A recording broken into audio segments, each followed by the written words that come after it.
Heyrist í mér? Já, já. Nei, heyrist ekki? Jú, jú. Kæru gestir, verið velkomin á þennan opna hádegisfund í fundaröð sem heitir, þar sem mál eru tekin til róttækrar skoðunar. Ég heiti Kristín Helga Gunnarsdóttir og verð fundarstjóri hér í dag og segi hér með þennan fína fund settan. Og áður en fram er haldið þá er rétt að taka fram að fundurinn er tekin upp en hann er ekki í beinu streymi. Nú, Ögmundur Jónasson hefur haldið fjölmarga fundi, að minnsta kosti hátt í 30 fundi frá því 2017, þar sem hann býður upp á alvöru samtal stóru málin. Oft hafa verið gestaræðumenn á þessum fundum en í dag er Ögmundur einn síns liðs og fjallar í erindi sínu ESB frá samvinnu til miðstýringar. Erindið er 50 mínútna langt og því er ætlað að upplýsa, skapa samtal og kveikja hugmyndir. Við höfum sett okkur tímamörk, við Ögmundur erum gamlir sjónvarpsfréttamenn og vitum hvað sekúndan er dýrmætt og fundi lýkur 1:30. Svo við höfum ríflega þarna 40 mínútur til að reifa og ræða mál og hér eru margir sem eru hnitmiðaðir og kunna að taka til máls, þannig að þetta verður skemmtilegt. En ég mun halda þétt fundarstjórn og hver og einn verður að takmarka sitt mál við svona 2 til 3 mínútur og það er alls ekki bannað að vera styttri. Og svo fær viðkomandi hnipp, eða kannski bara ég ætla að hafa bjöllinni í glemdinni þannig að það er kannski bara blístur, eitt svona, þá er komið tíma að taka saman og klára mál sitt. Nú, já, en endilega skiptast á skoðunum að því við eigum að gera það og megum það. Það er ekki síst dýrmætt að við megum það. Og okkur þá ekkert til fyrirstöðu. Ég gef hér með Ögmundi orðið ESB frá samvinnu til miðstýringar. Gjörið svo vel.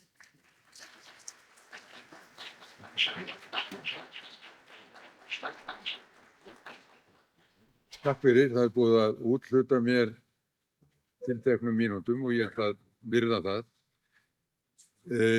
Mér langar til að byrja á því að fara í svolítið tímaflakk. Vegna þess að ég held að ef við ætlum að taka skynsamlegar ákvarðanir fyrir Íslands hönd, fyrir okkar hönd, þá þurfum við að skilja stöðu okkar í tíma og rúmi. Það þýðir ekki að horfa bara til flæðarmálsins, við þurfum að horfa til Evrópu og við þurfum að horfa til heimsins alls. Og mér langar til að byrja á því að bregða mér til Berlínar 1894-95. Þá voru þessir herramenn þar á fundi, samankomnir til að skipta með sér Afríku. Þetta voru fulltrúar nýlenduveldana.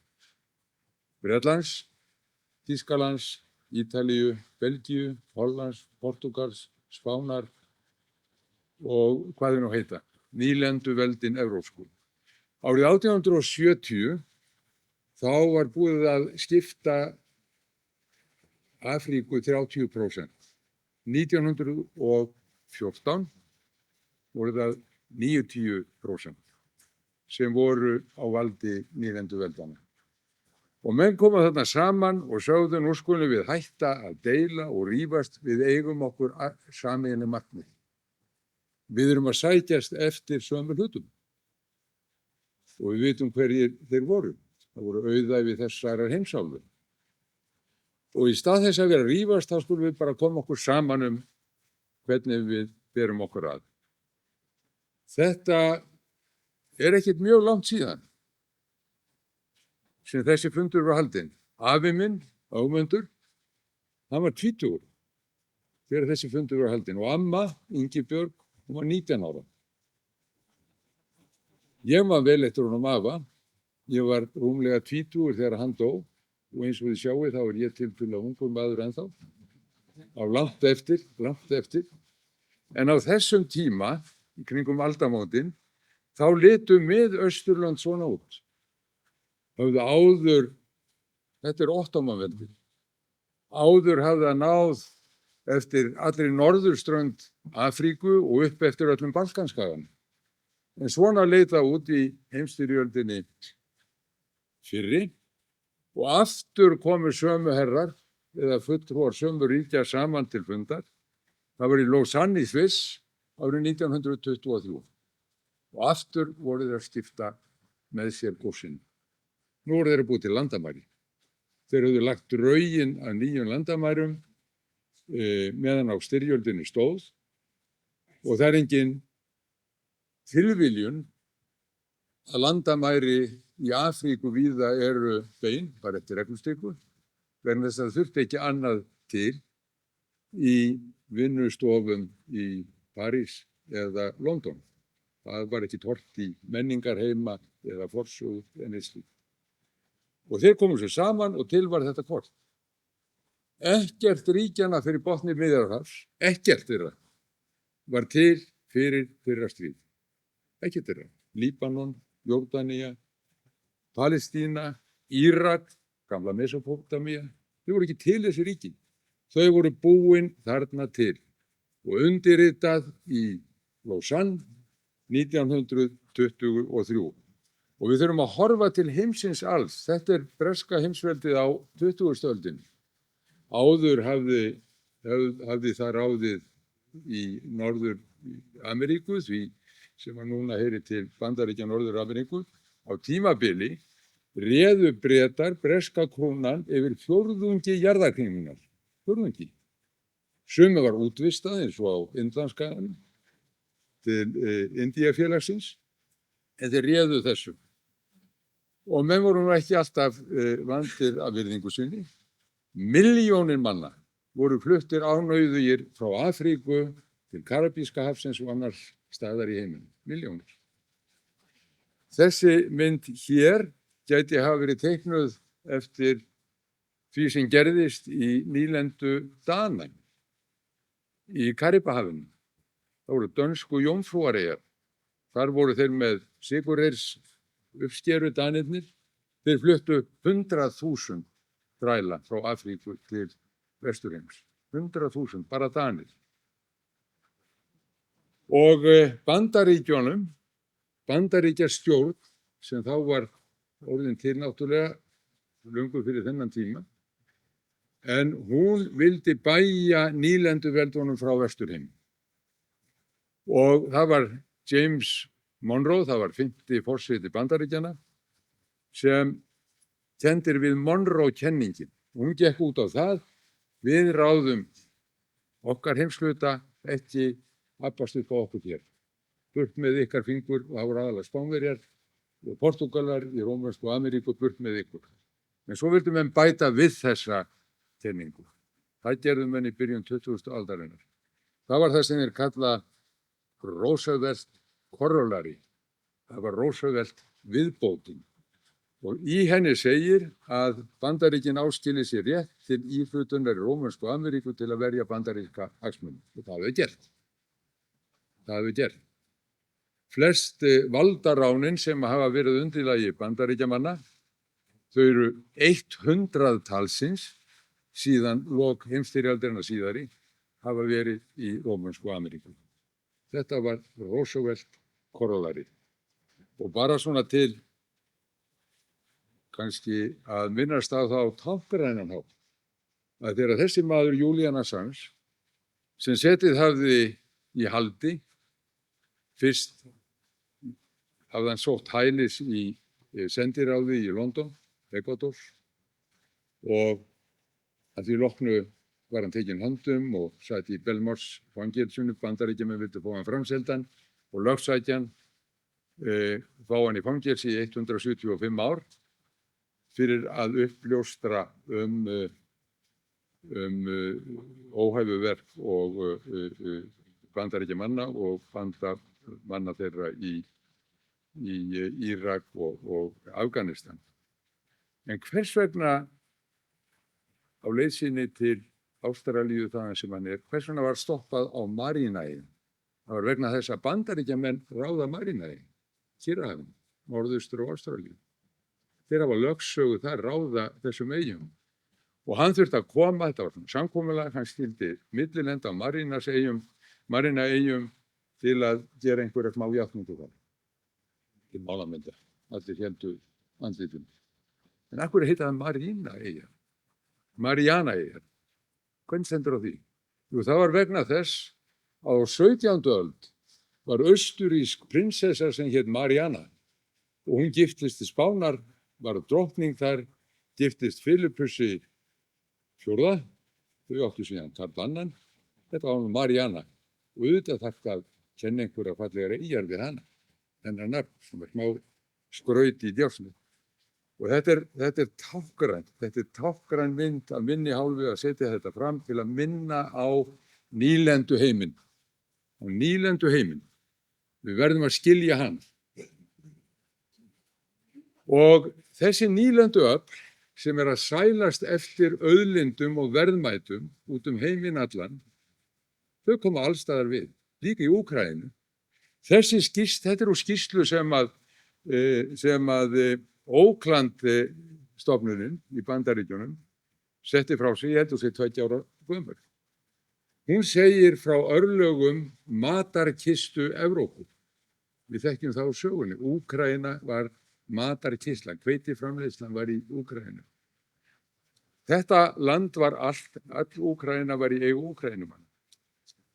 Fyrir 5 árum, þá var þetta orðið svona. 582.000 hektarar í eigu fyrirtæki sem er skrásitt í Luxemborg.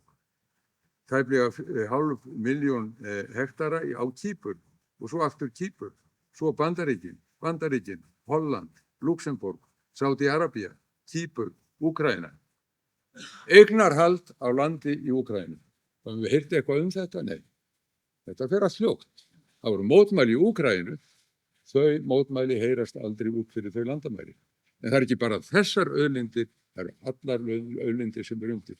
Í Austur-Úkraínu, í Donbass, þar eru mikil auðæfi. Auðvitað horfa Rússar líka til þeirra auðæfa í jörðu. Það er ekki bara réttindi fólks þar eða yfirráði við landi. Til hvers? Það eru auðæfi að finna. Og út af það gengur slagurinn. Þegar Zelenski kom til Bandaríkjanna síðastliðið haust og Trump stillir honum upp við vegg til að ræða auðlindi og skiptingu auðlindi og samningu auðlindi, þá var það samtal ekki að byrja. Það var ekki að byrja. Zelenski hafði hafið það samtal sjálfur löngu fyrr. Menn er að ræða það en Trump sem að talar opinskátt það.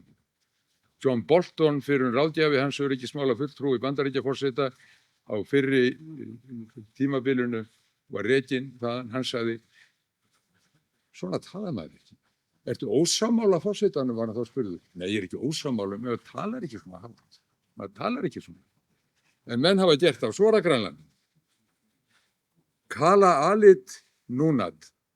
Þetta er mál þeirra sem byggja Grænland, Inúíta. Og það þýðir landið sem grænlendingar eiga. Sem grænlendingar eiga, það þýðir það. En eiga þeir landið? Ég veit það ekki. Við verðum nú vitni að því að Bandaríkjastjórn vill eignast Grænland. Það er ekki fyrsta sinn. Árið 1867 þá var gerð skýrsla á vegum þáverandi utanríkisráðherra Bandaríkjanna William Seward. Hann lét gera skýrslu hversu fýsilegt að kynna vera að Bandaríkjastjórn eignaðist og keypti Grænland. Ekki bara Grænland, þetta líka Ísland. Og í skýrslu þessa utanríkisráðherra Bandaríkjamanna segir að á Íslandi búi fátt fólk, það getur búið þar miklu fleiri, 1 milljón manns að minnsta kosti, og það eru auðug fiskimið. Það var ekki sett fram tilboð en þetta var rætt í þessari skýrslu. Og Grænland var líka rætt. Þetta er 1867, sama ár og Bandaríkjastjórn kaupir Alaska. Stórt landsvæði, 15 sinnum stærra en Ísland. En held að það væri snautt af auðæfum, svo er ekki. Menn fundu síðan gullið og við þekkjum gullæðið og sögu þess. En það er á þessum tíma þeir kaupa Alaska, þeir íhuga kaup á Grænlandi. Sú hugmynd kemur aftur upp 1910 og hún kemur upp 1917. Það sama ár og Bandaríkjamenn kaupa dönsku jómfrúreyjar fyrir $25 milljónir. Það miklu meiri upphæðina núna náttúrulega. Þeir kaupa það Dönum. Það fara engar sögur af því að Danir hafi spurt íbúana hvað þeir vildu. Þeir bara keyptu og seldu. Svona haga nýlendur herra sér, alveg eins og menn gera núna með Úkraínu. Þeir segja, við erum að hugsa að setja Úkraínu í Evrópusamband. Nú, eru þið að hugsa það? Á ekki þjóðin að ráða þar einhverjum? Svona talað. Þetta var 1917. 1947, þá forseti Bandaríkjunum Harry Truman. Hann lætur ekki þar við sitja að íhuga kaup á Grænlandi, hann gerir tilboð. Þeir gera tilboð Bandaríkjastjórn að kaupa Grænland árið 1947. Það ekki orðið við því tilboð. Danir neita. Þeir setja niður Grænlandsmála nefnd sem á að huga að framtíð Grænlands. Og hvað gerur hún? Hún fyrir að semja við Bandaríkjamenn, herstöðarsamningur gerður eins og fleiri þjóðum 1951. Það ekki sess, en Bandaríkjamenn fá þarna herstöð. Svo 1924 og við þekktum það. En þetta svo kortið hort ofan á Norðurpól. Og nú langar mig til að víkja að því að það ekki aðeins auðæfin í jörðu sem að menn að horfa til eða þau auðæfin sem eru syndandi í sjónum og eru hugsanlega eina verðtrygging Íslendinga. Þetta verðtryggingin okkar, hún syndir í sjónum í kringum landið. Hún streymir í ánum, fossarnir, gufan. Það okkar verðtrygging. Þetta heimurinn séð ofanfrá. Ekki bara ofanfrá, þetta líka neðanfrá. Og Trump horfir upp eftir og sér litla spildu sem hann getur eygt Norðurpólinn. Þess vegna þetta Kanada sjálfsögðu. Við þurfum Kanada og Grænland og einhver nefndi Ísland. Og það eru bara fleiri sem að hugsa svona líka. Þetta hinn strategíska hugsun. Hverju ræði? Vegna þess að í framtíðinni verður skipaumferðin í ríkari mæli en hún hefur verið þetta svæði. Við viljum ráða. Þannig hugsa menn líka í Brussel. Og það ekkert undarlegt í mínum huga að þegar von der Leyen forseti framkvæmdastjórnar Evrópusambandsins heimsótti Íslands núna í haust og ræddi þar við forsætisráðherra og utanríkisráðherra hvar skyldu þeir fundir hafa átt sér stað. Herstöðin í Keflavík að sjálfsögðu. Og þegar að yfirhershöfðinginn þýski var mættur, það var hann upp á klæddur með allt galleríið á bringunni. Öll heiðursmerkin frá þýska hernum. Hann var líka kominn til að ræða þessa þætti. Hagsmuni Evrópusambandsins. Hagsmuni Evrópusambandsins. Og við langar aðeins til að vitna í grein sem var skrifuð og birtist í Morgunblaðinu í maí 2010 held ég að verið. Og það var, held ég að verið formaður leiðtogaráðs Evrópusambandsins, Herman van Rompuy, hann hafði áður verið forsætisráðherra Ítalíu, og hann skrifaði grein í Morgunblaðið sem að hét Hvers vegna Evrópa þarfnast þín nú. Hann var að tala til Íslendinga. Og þessi grein þótti mér minna óþægilega á nýlendu hugsun fyrir tíðar. Og stórveldisórarnir voru að þessu sinni ekki breskir, franskir, hollenskir, þýskir, spænskir eða portugalskir, evrópskir. Og hann segir, við erum þegar 500 milljónir. Stórkall. Hann sagði þetta stoltur og svo held ég áfram tilvitnun.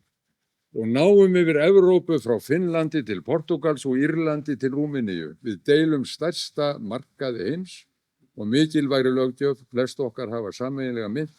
Við deilum landamærum og pólitískum stofnunum. Við deilum fortíð og framtíð. Þið leggið og hartaði ykkur að ganga í liði með okkur. Ég er ekkert á móti því að ganga í lið með Evrópumenn. Ég er hlynntur því besta í Evrópu, evrópskri menningu. Við eigum að efla samstarf við Evrópu, en ekki endilega við þennan mann á hans forsendum. Við víkjum að því örlítið síðar. En aftur í tímann á nýjan leik. Þetta er Hiroshima Nagasaki árið 1945. Og þetta er Berlín 1945. Og heimsstyrjöldin síðari er að baki. Og menn segja aldrei aftur, aldrei aftur, aldrei aftur. Og það stofnað til Sameinuðu þjóðanna, arftaka þjóðabandalagsins sem hafði haft svona akkillesarhæl í sínu skipulagi, og menn reynda að komast fram hjá því núna. Og nú ætla menn að fara inn að stofna heim sem er byggður á lögum, samkomulagi og lögum, ekki valdboði, ekki yfirgangi, ekki freki, ekki herramennunum sem við sáum í Berlín eða Lausanne. Og menn koma saman til að ræða hvernig að hemja kapitalisman. Hvernig á að hemja kapitalisman. Og það gera menn í Bretton Woods í New Hampshire í Bandaríkjunum 1944, 45. Það eru 770 fulltrúar frá 44 ríkjum sem þar eru mættir. Sovjetríkjum voru þannig líka. En þegar til kastana kom átt að skrifa undir, þá gengur þér út og sagði, heyrðu, við skrifum ekki upp á samning sem er ekkert annað en framlenging á Wall Street, á fjármálamarkaðunum í Wall Street. Við skrifum ekki upp á það, en hinn skrifum upp á. Og það verða til 2 stofnanir. Það verður til Alþjóðagjaldeyrissjóðurinn, AGS, International Monetary Fund, IMF á ensku, og Alþjóðabankin. Ein stofnun átti að koma til sögunar til viðbótar. Það var Alþjóðaviðskiptastofnunin, International Trade Organization, ITO. Þetta var hugmynd sem kom frá Bandaríkjunum. En þegar til kastana kom þá vildi Bandaríkjaþing ekki að hún næði fram að ganga.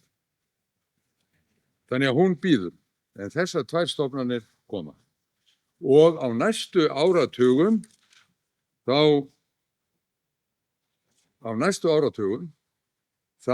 er starfað samkvæmt módeli sem kallað var GATT, G-A-T-T, General Agreement on Tariffs and Trade. Þarna er áhersla lögð á að greiða götu milliríkjaviðskipta með lækkun tolla og margvíslegri samræmingu. Þetta var heimurinn síðari hluta 20. aldarinnar. Og í Evrópu er samsvarandi þróun. Til er orðið Evrópu, það sem við þekkjum núna sem Evrópusambandið, og kjörorðið var í þá daga sameinuð í fjölbreytileika. In varietate concordia. Hljóma vel. Og svona var það. Svona á þessum forsendum voru ýmis ríki að ganga inn í Evrópusambandið á sínum tíma, eða Evrópubandalagið. Nú er það hins vegar 27 ríki sem þarna eru samankomin, tala einni röddu á alþjóðavettvangi á miðstýrðum samræmdum markaði sem leyfir engin frávik. Ég ætla að víkja þessu núna. Hvernig gerist þetta? Hvernig hefur þetta gerst? Það eru margir áfangar. Kola og stálbandalagið stofnað 1952. Það settu menn á laggirnar til þess að taka á ágreiningsefnunum sem leiddu til heimsstyrjöldinni síðari. Það voru menn að takast á markaði fyrir stálið og kolin og hvernig þetta bera sig að og svo framvegis, og menn stofnað þetta. Koma öllum undir sama þak, geta talað vinsamlega saman og út frá sameiginlegum hagsmunum sem að menn kemur sér saman. 1957 þá er Efnahagsbandalag Evrópu, EBS, stofnað með Rómarsáttmálanum. Það voru Rómarsáttmálum gerður, 1957. 1967, alltaf eru að færa snær og sambandsvíkjunu, 1967 eru það stofnanir sem til eru orðnar, European Community, stálbandalagið og kjarnorkubandalagið sem einnig hafði verið stofnað til, sameiginlegur kjarnorkumarkaður, settar allar undir sama þak. Þetta er 1967. Svo kemur stórt skref 1993, Maastricht. Þá fara hlutinni nú að breytast. Þá voru til Evrópusambandið, ekki efnahagsbandalag Evrópusambandið. Þannig erum við að færa okkur nær sambandsríki. Og menn halda áfram. Menn ætla að ná stóru skrefi í Lissabon aldamótin 2000. Og það verður til hástemmd yfirlýsing að nú skuli á næsta áratug Evrópa gerð að öflugasta markaðshagkerfi í heiminum. Og svo að setja eitthvað svona til skrauts í lokin félagslegt jafnrétti, það skildi ekki að vera með, en það var svona til skrauts. Þetta var markmiðið. Og það var tekið til við að smíða nýja stjórnarskrá til að þjóna þessu markmiði. Giscard d'Estaing, Frakklandsforseti, hann þar aðalsmiðurinn og sagði, heyrðu, við skulum láta okkur takast, það sem Karla Magnúsi tókst ekki og Júlíusi Sesari tókst ekki, hann nefndi aldrei Hitler. Við skulum sameina Evrópu, ekki með vopnum, heldur með penna. Og hann leggur drögina nýrri stjórnarskrá sem að örlög hennar urðu eins og oft gerist þegar fólkið kallað til sögunar, sem var felld í þjóðaratkvæðagreiðslu í Frakklandi, felld í þjóðaratkvæðagreiðslu í Hollandi, en vinnulagið í Evrópusambandinu lætur ekki þetta trufla sig. Það bara sturtað niður þangað til vatnið orðið hreint. Og það sem átti að verða Lissabon stjórnarskráin, hún verður ekki til fyrir en 2007, endanlega samþykkt 2009. Og hvað að gerast þar? Ég kem að því aðeins betur seinna. Þá er verið smám saman að ýta út ríkjunum. Og því vægi sem ríkin hafi innan Evrópusambandsins, það er verið að víkja þeim til hliðar fyrir hinu miðstýrða valdi. Bara í Lissabonsamningnum eru 40 svið, málefnasvið, þar sem að ríki höfðu haft neitunarvald, þau eru sett undir meirihlutavald í ráðherraráði Evrópusambandsins. Og hvað þýðir það? Það þýðir 55%, einu ríki umfram meirihluta, en þarna. Það þarf líka að vera 65% að lágmarki íbúafjölda bakur. Þetta þeim hollt að hugsa sem að tala Íslendinga borðið til að ákveða alla stóru hlutina. Þetta nú allt lýðræði þar fyrir smáþjóð. Þetta ágætt eflaust fyrir Þjóðverja og Frakka og þessar stóru og fjölmennu þjóð, en svona þetta. Og meðan að þessi þróun á sér stað þarna, þá erum við í bandalagi við fríverslunarþjóðir. Það EFTA-þjóðirnar. Það fríverslunarsamtökin stofnuð 1960, við göngum þar í 1970, en 1994, eða öllu heldur 92 og 3, byrjum við að semja við Evrópusambandið EES-samning. Evrópusambandið leit alltaf á EES sem fordyri að Evrópusambandinu. En þarna semjum við þetta, og þetta fannst mér vera ákjósanlegt módel fyrir Íslendinga. Það er að segja að við erum með samvinnu á svipuðum forsendum og hafði verið gert ráð fyrir í GATT-samkomulaginu sem að samþykkt var í lok seinna stríðs að efla viðskipti með milli þjóða í gegnum tolla fyrst og fremst. Þáttaskil 1995. Til sögunar kemur stofnunin sem að þeir treystu sér ekki til að stofna 1944 í Bretton Woods. Það að segja International Trade Organization, nú verður til World Trade Organization. Þarna verða þáttaskil, allstaðar. Nú byrja menn að vinna upp á samkvæmt nýjum forsetum. Nú á að teygja sig inn í þjóðfélögin. Það er ekki nóg að ríkin hafi viðskipti sínu milli, það þarf að fara inn í samfélögin, búið til markaði inn í samfélögunum.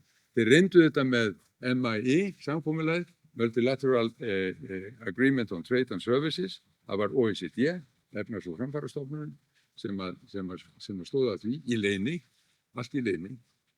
Og þegar að það uppgötast hvað þeir eru að gera, í Frakklandi þegar þeim var sagt þar, þið veitir hvað þeir eru að gera með franska kvikmyndaðinaðinn, ef þið styrkið einhvert fyrirtæki í Frakklandi, þá eru það að styrkja Hollywood fyrirtækin jafn mikið sem koma hingað. Hvað séu? Megum við ekki styrkja okkar umfram þeirra? Nei.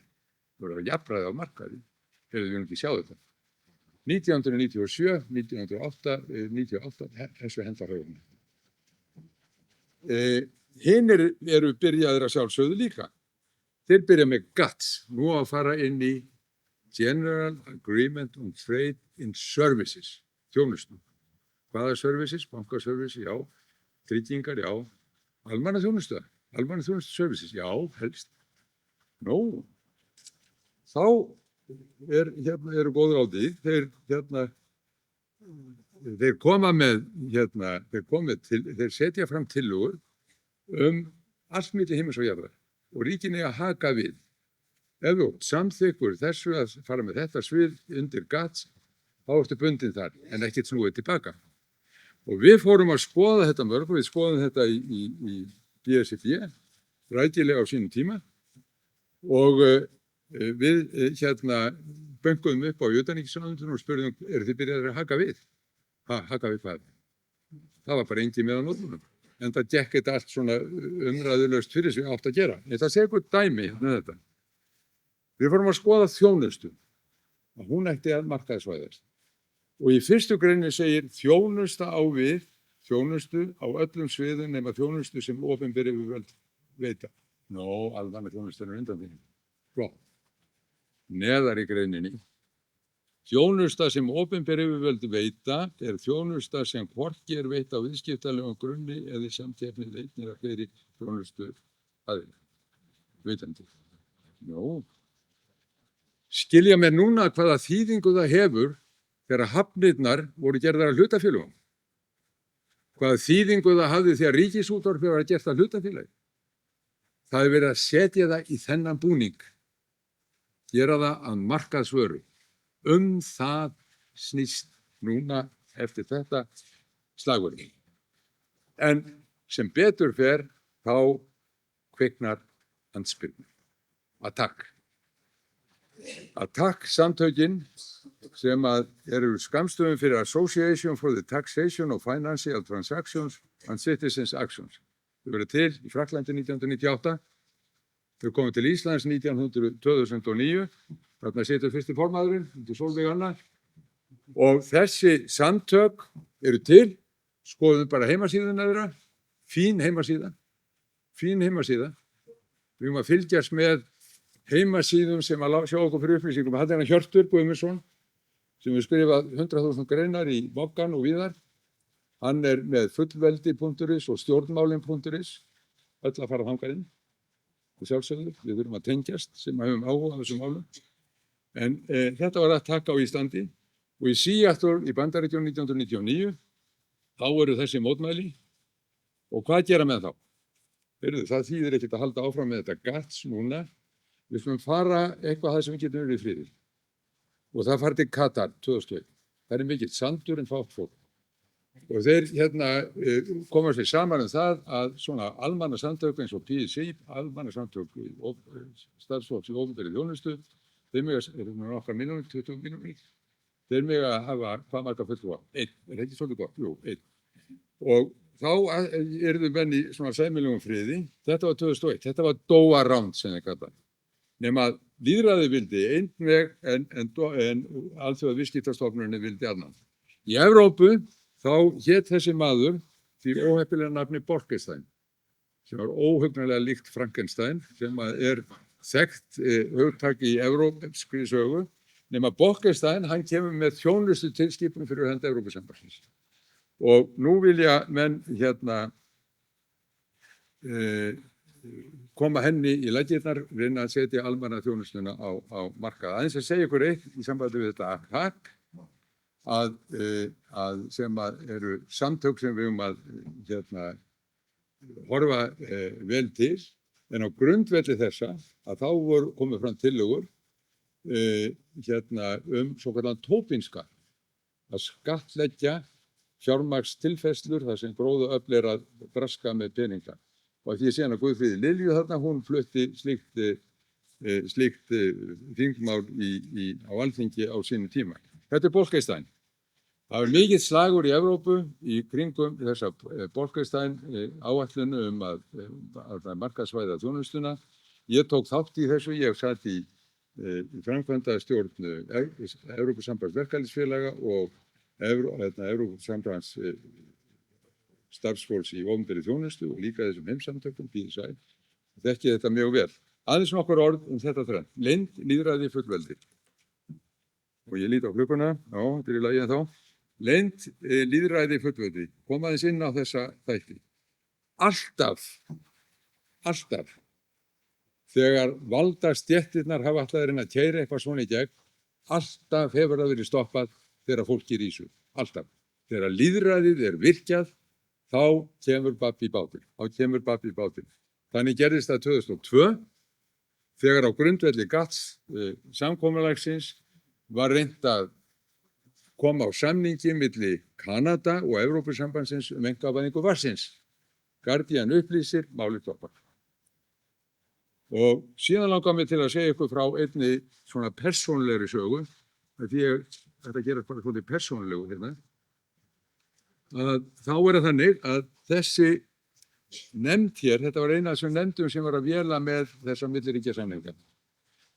European Commission, þetta heitir Directorate of General Economic and Financial Affairs. Ég vildi fá að vita hvaða skjöl liggja til grundvallar þeirra starfi. Ég fór til Norðurlandana, til félaga minna í verkalýðshreyfingunni og vildi fá að sjá skjölin. Getið þið hjálpað mér þessi skjöl? Ég fæ ekki aðgang að þeim. Jó, við getum sýnt þér skjölin, en ég veit ekki hvað mikið er á þeim að græða. Nú, af hverju segi ég? Já, það er bundið trúnaði. Segir þið, bundið trúnaði?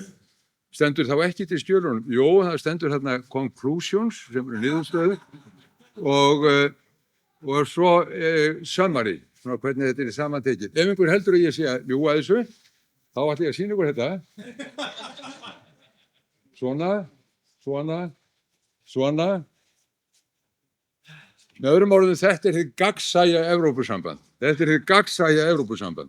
Enda höfðu þeir stofnað nokkrir, þegar að Doha-samningarnir steytti upp á skeri, þá stofnuðu nokkrir sem kölluðu sig í gríni að þeir var svo leynilegt, The Really Good Friends of Services.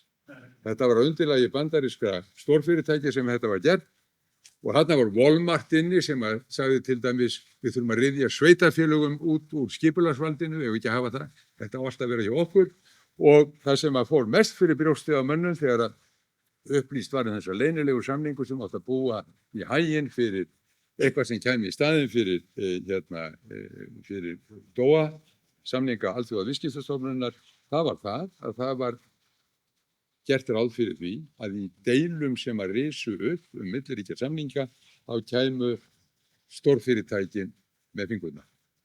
Sem sagt réttarríkjunu vikið til hliðar, almennur réttarkerfi vikið til hliðar, en þeir kæmu þannig inn. Og hér er greinargerð utanríkisráðuneytisins Alþingis 2013-14, gæsalappir, vonast til að aðildarríki WTO gerist aðilar að TISA-samningnum þegar viðræðum er lokið. Þau hefðu sagt sig frá þessum viðræðum. Það voru 153 ríki sem eiga aðild að Alþjóða viðskiptastofnuninni, en aðild að þessum leynilegu viðræðum áttu 50. Það voru bara 23 samningsaðilar vegna þess að Evrópusambandi samdi bara eitt. Fengi enginn að vita neitt í þjóðþingum Evrópusambandsins, það var bara eitt fulltrúi.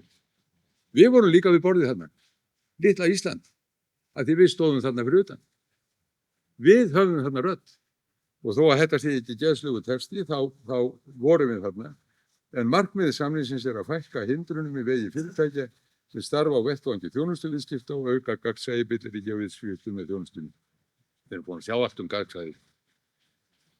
Og þetta, að þegar að búið að samþykkja eitthvað, þá er aldrei eftir snúið. Slóvakía hafði einkavætt heilbrigðisþjónustuna og vildi snúa tilbaka 2006. Gátu það ekki fyrir að voru búin að greiða fyrirtækinu sem að hafði sett sínar klær þarna umtalsverða fjármuni í skaðabætur. Það eru fleiri, mörg svona dæmi. Ég rek þetta í þessari bók sem ég gaf út fyrir 2 árum sem heitir Rauði þráðurinn. Þar fer ég yfir þetta allrækilega. Réttindaskerðing, fjármagn gegn fólki. Og ég ætla að segja ykkur aftur hérna frá eigin reynslu. Að þetta er svoleiðis að ég ég var á þingi Evrópuráðsins í nokkur ár og var þá einhvern tímann sendur á vegum Evrópuráðsins, vegum félagsmálanefndar Evrópuráðsins, vel að merkja Evrópuráð er ekki Evrópusambandið, það er miklu fjölmennari samtök, það eru ríki utan Evrópusambandsins líka og eiga að sinna mannréttindum fyrst og fremst, eiga að gera það. Hvert sig aðeins og lagt inn á hitt sviði líka, svona þetta geopolítíska en eiga sinna mannréttindum, þar er við lífverðar. Og þau sendu mig á fund sem Alþjóða viðskiptaráðið efndi til í Genf með alþjóðasamtökum þingmanna. Ég var í þessari litlu nefnd, þessari 20 manna stýrinefnd, Alþjóða viðskiptastofnunar og það mitt talsveit fram. Þeir skrifuðu bréf. Þar sem segir, Mr. Jónasson repeatedly took the floor stating that he was expressing his personal opinions where he did not hesitate to criticize different elements of EU trade policy. Vogaði sér að gagnrýna Evrópusambandsins og þessar stefnu þeirra. Vogaði sér. Sendi hann menn aldrei aftur. Evrópuráðið tók þetta fyrir, svaraði og sendi mig á nýjan leik. Og sagði, kannski væri það sem að hann bendir á þessi maður, þess virði að ræða. Og þó að hann hefði lýst þessu sem sínum persónulegu skoðunum, þá er það nú þannig að þetta eru viðhorf sem að hafa komið fram í okkar nefnd hér og hann kemur aftur. Þú stóðu þarna. Það eru þræðir í þessu Evrópusamstarfi sem ég vildi sjá og vil vera með. Vil vera þarna. Í þeim skilningi í Evrópusamstarfsinni. En ég vil ekki ég vil halda utan okkar fullveldi og okkar lýðræði. Miðstýrt sambandsríki tekur á sig mynd. Hvernig hefur það verið að gerast? Og hvernig birtist það? Það er komið sameiginlegt ríkisfang. Sameiginlegu fáni, það var reyndar að tillögu Evrópuráðsins sem að þau tóku fánan. Og þau syngja á óðinn til gleðinar. Við erum búin að taka þetta frá Beethoven og syngja og kyrja þetta meðan þeir eru með sínar leynilegu fundi alla. Ökuskírteinið, það er sama ökuskírteinið. Það er myntin, hún kemur til sögunar fyrst 2002. Evrópski Seðlabankinn, hann er stofnað 1998 og átti vel að merkja að það var refsivald. Ef að menn kvikuðu frá peningamálastefnunum, refsing. En eru það bakka með þetta og þannig er þetta að bakkað og svo fram á. Þannig hefur þetta gengið fyrir sig. Her og herráð, þeir segja að við erum ekki með her, en hann er kannski að koma og það er nauðsynlegt. Og neitunarvaldi er búin að koma inn á það að það er víkjandi og aukið Evrópustofnana á kostnað þjóðþingana. Það er það sem er að gerast. Og nú fer ég að koma inn á okkur betur. Innan ESB eru yfirráðum yfir auðlindum skert umfram EES-samninginn. Sjávarauðlindin, yfirráð yfir henni, eru skert. Yfirráðin yfir orkunni eru skert. Yfir landareign eru skert. Yfir vatninu eru skert. Yfir matvælin eru skert. Í öllum þessum tilvikum hefðum við getað haldið okkar ráðstöfunarrétti yfir þessum þáttum ef við hefðum haldið vel að málum. Til dæmis varðandi matvælin, innflutningin og þeim. Það er hægt samkvæmt EES-samningnum að vísa til fæðu öryggis, til dæmis, þegar við setjum hömlur á innflutninga á matvælum. Við gátum gert það. Við gerum það ekki. Við gátum með orkuna, við gátum sagt Ísland er utan þessa markaðskerfis í Evrópu, við viljum vera undan þeim þessu. Það var ekki reynd. Landareign. Ég reyndi þetta 2013. Ég setti fram þingmál, fyrst greinargerð sem enginn gerði athugasemd við og síðan lá málið fyrir í þinginu að takmarka rétt ekki bara útlendinga, heldur allra útlendinga, líka EES-þegna, að kaupa land á Íslandi. Sú sem kom á eftir mér í embætti hendiði sér ruslið leið og stigið var inn í stjórnarráðið. Vatnið fylgir eignarrétt á landi. Þannig þetta hangir saman. Ef við náum utan eignarhaldi á landinu, þá erum við líka með eignarhald, pössum upp á vatninu. Fiskur náttúrulega það sem skiptir öllu máli. Og þá segja menn, já, við getum fengið undanþágur. Fáum engar undanþágur. Grænlendingar, vel að merkja, eru ekki í Evrópusambandi. Þeir eru undanþágur. Af hverju eru þeir ekki í Evrópusambandi? Þeir eru að koma fram hjá Evrópusambandinu þarna, sem þeir gætu ekki gert ef þeir væru þar innan. Þeir gætu það ekki og við gætum það ekki heldur. Bretarnir gátu það ekki með eignarhald þeirra spænskir fjárfestar ætla að ná undir þessi breskum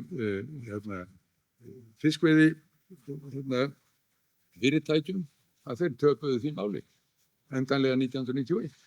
Þeir töpuðu því máli og við myndum gera það líka. Já, en það er hægt að semja Maltasamdi, þið vitið það, Maltasamdi túnfiskinn. Ég fór að skoða það, ég fór að lesa þá samninga. Þeir sömdu ekki neitt slíkt. Það var hins vegar ákveðið á forræði Evrópusambandsins að gera hagstæða samninga við Möltu og fleiri strandríki í Miðjarðarhafið vistvænar veiðar sem að gögnuðust Möltuverjunum. Og það er sem sagt í fyrsta lagi ekki rétt að þeir hafi komist að sérstöku samkomulagi, það er ekki rétt.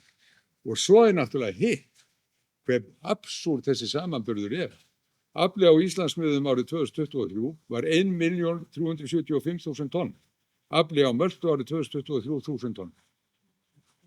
Þar af helmingurinn túnfiskur.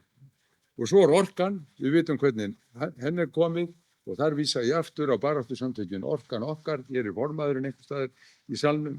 Við höfum að fylgjast með þeim líka, þeir sem hafa áhuga á þessum málum og styðja og styrkja þau samtök. En það er engin segjaður. En býtum við akkur þetta merki þá hérna. Og akkur eru hermenn farnir að bera merki Evrópusambandsins. Hvernig stendur á því? Og akkur eru þeir marserandi undir fánum Evrópusambandsins í herklæðum. Hvernig stendur á því? Þannig gerist þetta.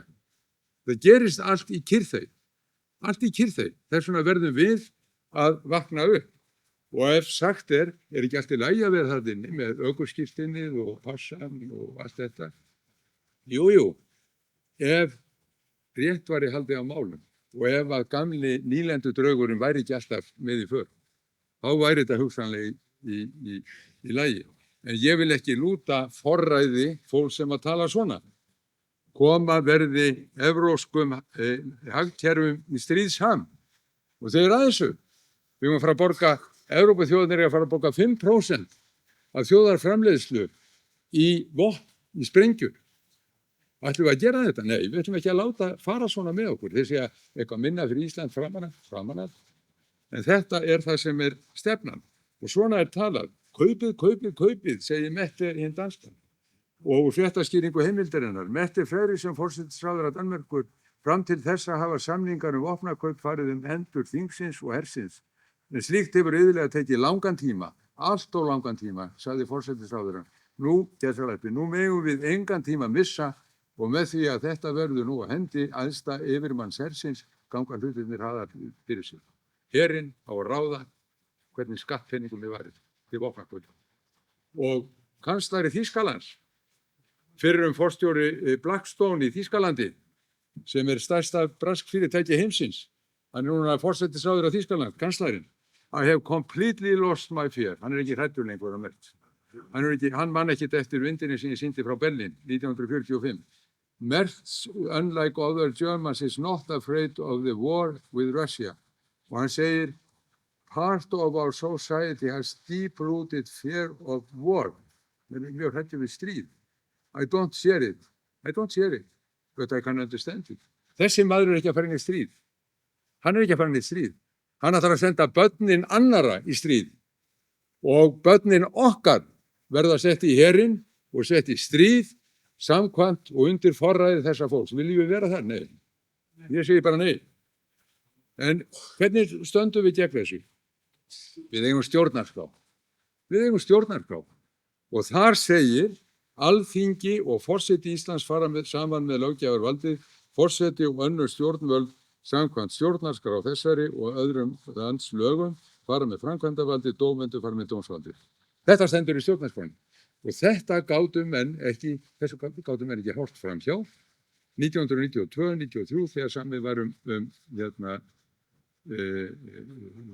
EES. Hvað gerðu menn þá?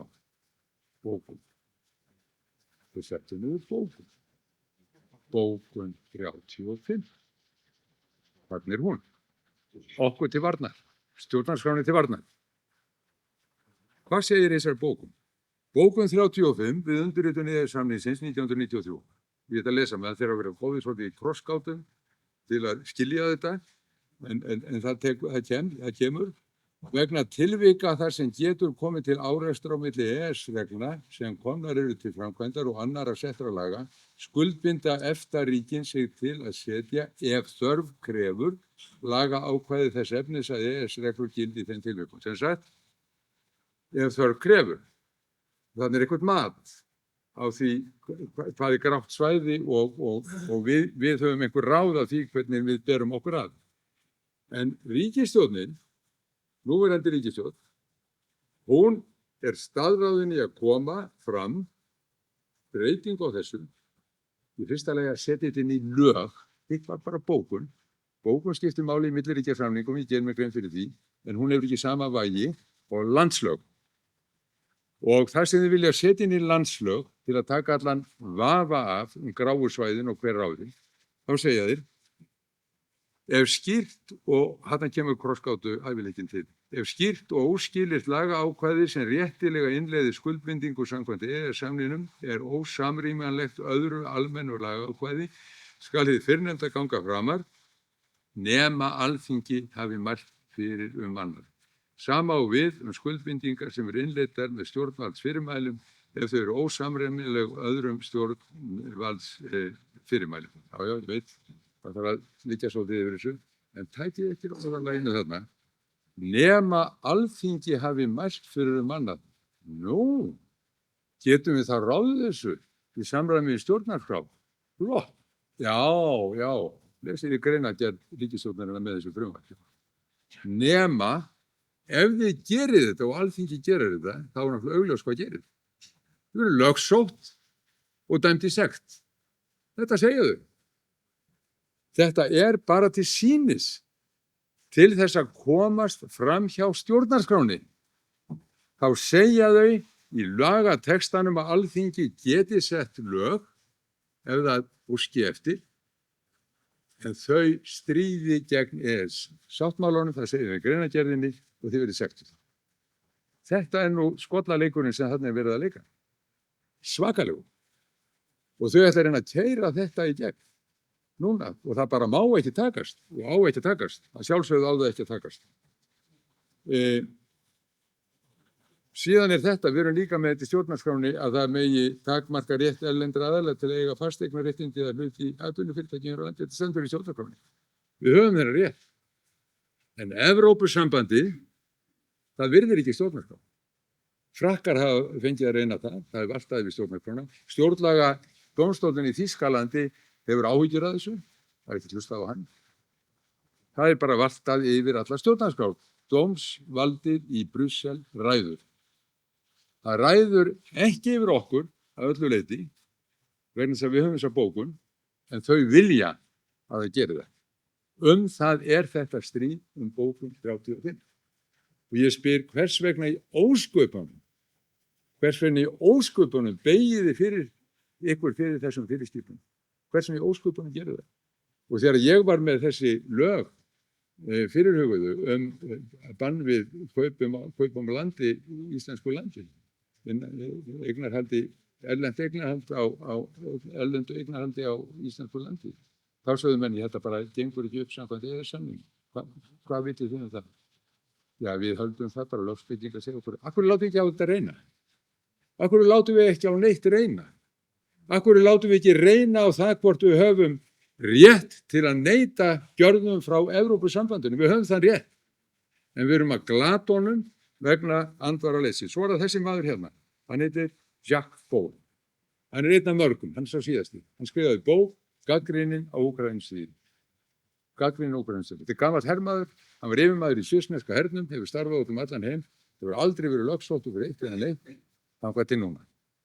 Hann er bannfærður af Evrópusambandinu, hann býr í Brussel, hann getur ekki að fara út í búð að kaupa matinn af því að búið að loka kortun hans, að búið að frysta allar eignir hans. Hvers vegna? Vegna þess að hann hefur rangar skoðanir. Rangar skoðanir. Er hann fasisti? Nei. Er hann nasisti? Nei. Hann er bara gagnrýna Úkraínustríðinu. Og hann er bara bannfærður. Og þá spyr ég, hérna, vegna þess að hún, Þorgerður Katrín, var suður í Brussel, 21. maí og undirritaði samning. Og í samningnum segir meðal annars skuldbindingar okkar, fyrir okkar hönd, að við að fylgja Evrópu foreign policy, alignment with EU foreign policy, alignment of þessum ríkjum with EU statements, declarations and restrictive measures, þvingunaraðgerðir. Við eigum að vera hluti af þvingunaraðgerðum. Hún skrifar undir þetta. Og ég fletti upp með hjálp góðra manna eins og Hjartar sem veit allt. Hvað þýða þessar restrictive measures? Og hér stendur skilgreiningar Evrópusambandsins. Prohibitions of the export, vopnaútflutningur, all right.